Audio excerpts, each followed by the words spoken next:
des entretiens de 20 minutes. C'est assez conséquent. Une personne qui s'inscrit sur le site, elle peut prendre rendez-vous avec plusieurs représentants en fonction de ce qui l'intéresse. Ça peut être l'emploi. C'est un outil qui est très important après pour votre construction de projet d'Elias. Pourquoi ? Parce que c'est pas juste une rencontre une fois, c'est un suivi. D'abord, à Jérusalem, on a plus que 500 écoles et plus que 1000 ganim qu'on peut proposer aux familles qui arrivent à Jérusalem. On doit beaucoup préparer les familles avant qu'elles arrivent en Israël pour aussi faire connaître les écoles et aussi faire connaître comment les écoles ici, elles fonctionnent. On se renseigne et puis après on met des jalons et on comprend bien entendu ce qui nous attend et comment on va construire justement notre avenir ici à Jérusalem. Du 25 au 29 mai, Jérusalem viendra à votre rencontre en France, à Paris plus précisément. Et pour en parler, nous avons des représentants de la mairie de Jérusalem et de Qualita, puisque ce salon a été créé spécialement pour vous, en collaboration avec la mairie de Jérusalem et Qualita. Alors bonjour à tous les quatre.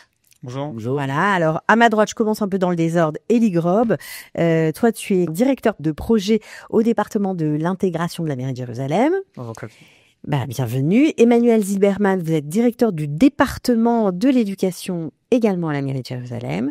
Esther Blum, donc vous la connaissez bien, directrice du département des diplômes à Qualita, et notre ami Youssef Mimoun, coordinateur pour le public français religieux à l'intégration, tout ce qui concerne les questions liées à l'intégration. Alors, pourquoi vous avez décidé cette année encore d'aller à Paris pour rencontrer les futurs candidats à l'Aliyah ?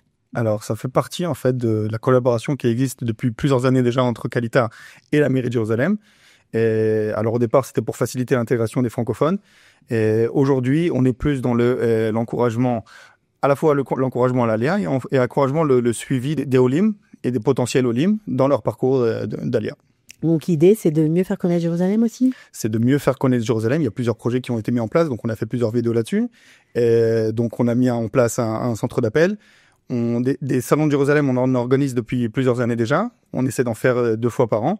Et l'avantage du salon de Jérusalem, c'est que les représentants et de Qualita et de la mairie de Jérusalem viennent et les entretiens durent assez longtemps pour que. Il y a du temps pour les gens. Puis il y a aussi l'agence juive, le Misrad Aklita, la mairie de Jérusalem, Qualita, l'emploi, l'orientation, les diplômes. Il y a beaucoup de sujets. Alors Emmanuel Zilberman, l'éducation, ça reste quand même une préoccupation avec l'emploi. On y reviendra, importante pour les Juifs de France. D'abord à Jérusalem, on a plus que 500 écoles et plus que 1000 ganim qu'on peut proposer aux familles qui arrivent à Jérusalem. Et plus elles se préparent avant, mieux après elles peuvent s'intégrer dans les écoles et dans les ganim. Ça fait que quand on arrive à Paris pour rencontrer les familles, on voit que chaque famille elle a besoin de connaître juste l'école qui va être meilleure pour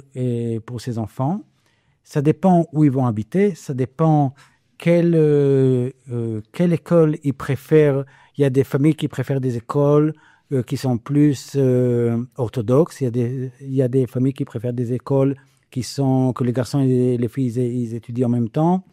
Ils ont beaucoup de questions à propos de l'éducation en Israël qui est différente. Par exemple, en France, les parents ont pas beaucoup de contact avec les profs, alors qu'en Israël, les profs ils peuvent appeler les parents s'il y a un tout petit problème. Et des fois, si les familles ne sont pas prêtes à ça, elles se demandent mais qu'est-ce que mon fils ou qu'est-ce que ma fille a fait à l'école parce qu'en général, en France, quand on appelle... On doit beaucoup préparer les familles avant qu'elles arrivent en Israël pour aussi faire connaître les écoles et aussi faire connaître comment les écoles ici, elles fonctionnent. Donc ça, c'est l'occasion. Alors, on parlait des rendez-vous, Élie. Ça va être une plage horaire de combien de temps ? Chaque personne qui prend un entretien, c'est des entretiens de 20 minutes. Okay. Ce qui est assez conséquent. Et sur chaque stand, c'est-à-dire une personne qui s'inscrit sur le site, elle peut prendre rendez-vous avec plusieurs représentants en fonction de ce qui l'intéresse. Ça peut être l'emploi. Elle peut prendre à la fois un rendez-vous avec une personne de qualité pour l'emploi, une personne avec Emmanuel pour l'éducation, avec moi ou Yossi pour l'intégration, et aussi voir en même temps l'agence juive et voir si son dossier n'a pas été fait, donc commencer un dossier, ou voir comment le dossier avance avec les représentants de l'agence juive. Alors justement, l'emploi, c'est aussi un sujet de préoccupation après l'éducation. Vous avez l'habitude, tous ici présents, de vous rendre souvent au salon, dans ces salons. Qu'est-ce qui revient comme question, Esther ? Ben voilà, l'incertitude, on ne sait pas exactement. On connaît bien Israël en tant que touriste, on connaît les bonnes plages, les bons restaurants, mais de savoir exactement, en fait, si on peut exporter sa profession, son métier en Israël, à Jérusalem, comment on le fait ? On est là vraiment pour répondre à ces questions. Et l'avantage, en fait, de ce salon, c'est, comme le disait Élie, c'est des rendez-vous qui sont personnalisés de 20 minutes. C'est énorme. C'est-à-dire qu'on a vraiment le temps de se poser avec la personne. On a le temps de faire une évaluation, de réfléchir exactement. On a même le temps de prendre contact avec lui avant, puisque quand il s'inscrit, on sait déjà en fait de son profil, et ce qui nous permet vraiment de lui donner un maximum d'informations. C'est pas un salon énorme où en fait on est dans. Il y a la queue. Voilà, c'est ça. Ouais, c'est pas que mal. On prend vraiment le temps. C'est vraiment la spécificité de ce salon de Jérusalem qui nous est très cher à cœur à Qualité. Combien d'équipes, de membres de l'équipe seront présents Alors, on a 3 personnes de l'équipe qui vont venir cette année. On va avoir donc dans tous les domaines de l'emploi. On a tout d'abord Julie Londner qui est conseillère en placement en entreprise.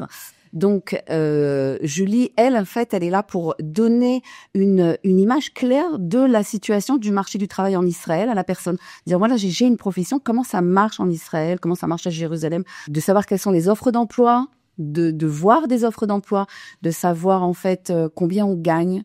Aussi, c'est si on peut parler important. Bien sûr. On en parle aussi. Les gens veulent se préparer et on est vraiment là justement pour se préparer. Plus en fait on va se préparer à l'avance, plus on sait en fait que ça va être réussi quand on va arriver, parce qu'on a anticipé et on a déjà en fait on s'est préparé. Justement aussi dans les autres délégués qui arrivent du hub de l'emploi de Qualita, il y a aussi Michael qui lui est conseiller en orientation professionnelle. Donc Michael Gamrasni, merci. Et donc Michael, en tant que conseiller dans ce premier en fait entretien, va pouvoir faire une évaluation du candidat. Ensuite, le candidat va pouvoir faire chez lui un bilan. Et ensuite, quand Michael sera déjà rentré en Israël et en Zoom, pourra avec le candidat faire vraiment une image générale de la situation et lui donner en fait le conseil d'orientation professionnelle adapté à lui, à la personne et au marché israélien, jérusalemite. Et là, il y aura aussi les diplômes, évidemment. Alors, c'est pas moi qui sera à Paris cette fois-ci, ce sera Maya, ma collègue. Donc, Maya Cohen, qui est responsable du département de diplôme sur Tel Aviv. Et elle sera là aussi donc pour vous accompagner, pour accompagner toutes les personnes des professions réglementées. Donc, c'est des professions qu'on ne peut pas exercer quand on n'a pas de permis, d'accord, en Israël, voilà. Et toujours le même souci de se préparer à l'avance, de savoir quelle va être en fait la procédure d'équivalence, ce qui nous attend, les possibilités d'entamer ou même des fois de terminer cette procédure avant même d'arriver en Israël, ce qui est absolument exceptionnel. Donc quels documents retrouver quand on est encore en France, de savoir on a en fait un accès plus facile pour retrouver certains documents ou de retourner dans une université ou à l'école d'un document qui nous manque. On ne pourra pas le faire, on le fera plus difficilement et ça prendra plus de temps. Bien sûr. Alors, Youssef Mimoun, vous occupez du public français religieux, vous avez fait déjà plusieurs salons. Quelles sont les questions qui reviennent systématiquement ? En fait, une alia, c'est un rêve qu'on réalise. C'est quelque chose qu'on voulait depuis toujours et finalement, on arrive à le faire. Pour une alia, il faut se lancer.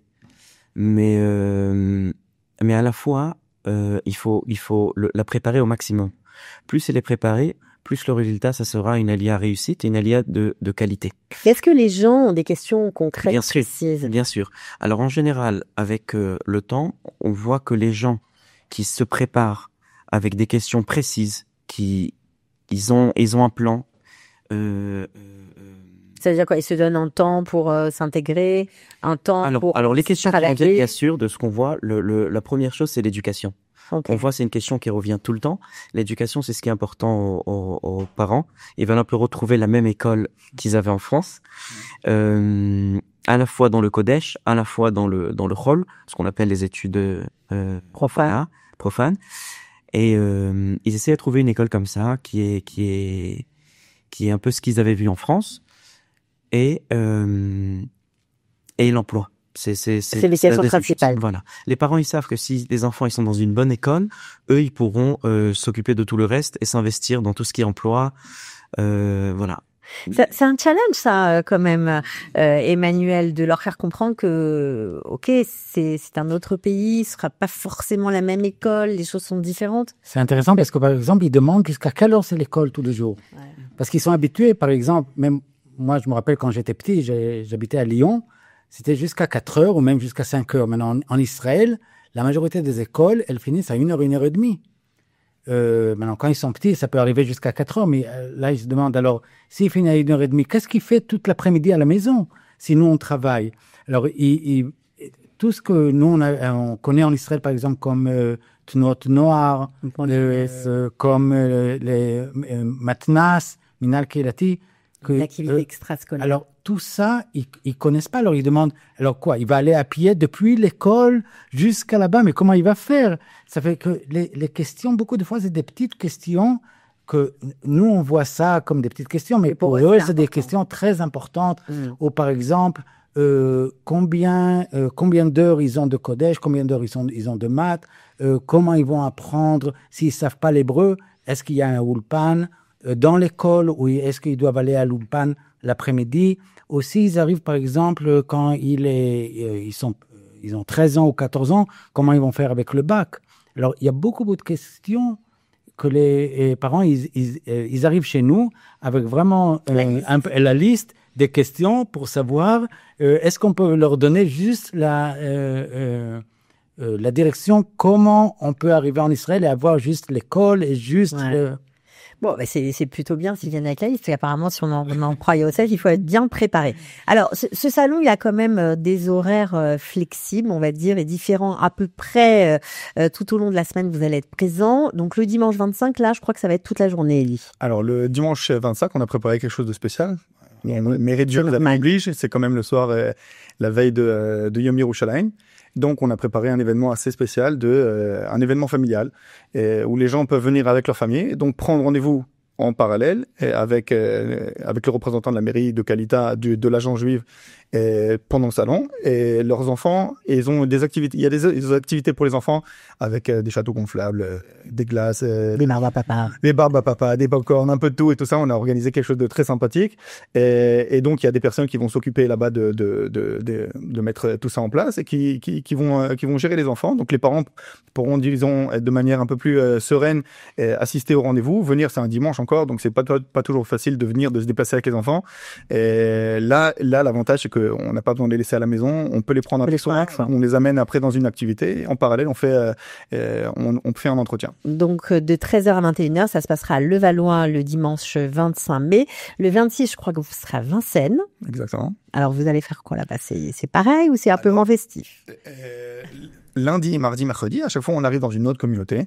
Et donc c'est un événement, c'est à la fois un salon et à la fois une soirée communautaire. Donc on organise quelques petits stands. Donc c'est pas dans la grandeur de ce qu'on organise dimanche, mais c'est quand même quelque chose de sympathique pour effectivement aussi qu'il y ait que ce soit agréable de venir, de passer un petit moment.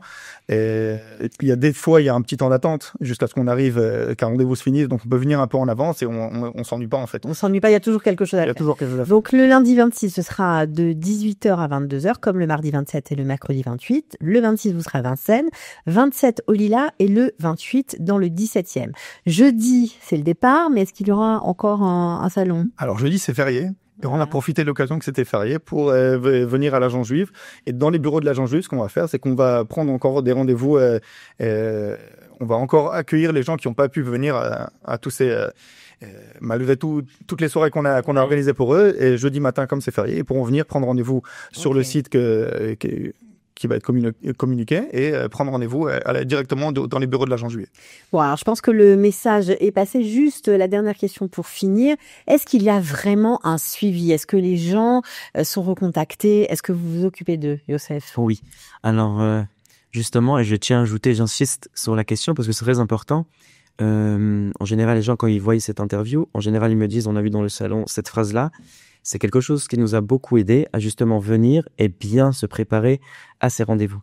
Parce que ces salons, c'est vraiment, c'est pas juste un salon, c'est vrai qu'il y a une bonne ambiance, on rencontre plusieurs représentants. Pas one shot. Exactement. C'est vraiment, je vais dire même, c'est un outil qui est très important après pour votre construction de projet d'Elia. C'est vraiment quelque chose qui est super important. Pourquoi?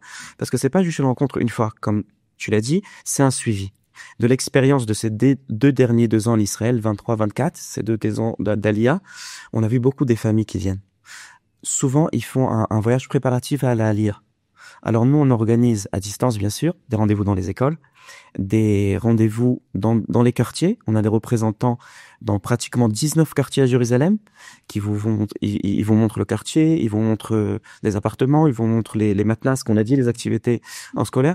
C'est vraiment un suivi qui se fait toute l'année pour préparer votre alia. Donc ce salon, c'est vraiment l'occasion de poser toutes ces questions. Exactement. Et d'enclencher la machine, en fait, Esther, c'est ça? Tout à fait. C'est vraiment un service qui est extraordinaire. On arrive dans les communautés. On peut pas arriver de plus proche. Ouais, bah, c'est sûr. Après, Et puis on n'est pas obligé d'être sûr de faire son alia, on peut juste venir se renseigner, en fait. se renseigner, bien entendu, ça commence par ça. On se renseigne, et puis après on met des jalons et on comprend, bien entendu, ce qui nous attend et comment on va construire justement notre avenir ici à Jérusalem. Donc c'est vraiment très très important. Et grâce à ce suivi, on aide, nous, on est vraiment main dans la main, tous les services là pour aider les personnes à mieux se projeter et ensuite se réaliser. Bon, bah, en tout cas, merci à tous les 4 d'être venus.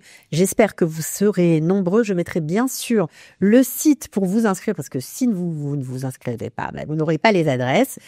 Donc, le site, c'est www.alia-jérusalem.com. Il sera bien sûr sous la vidéo. Voilà, inscrivez-vous, venez nombreux. C'est tout ce qu'on peut vous dire et vous souhaiter pour un avenir meilleur, en tout cas pour vous et pour nous tous, parce que s'ils sont là, bah, nous aussi, on va mieux, on est contents pour eux. Top. À bientôt. Merci, Dauphin. Merci Cathy.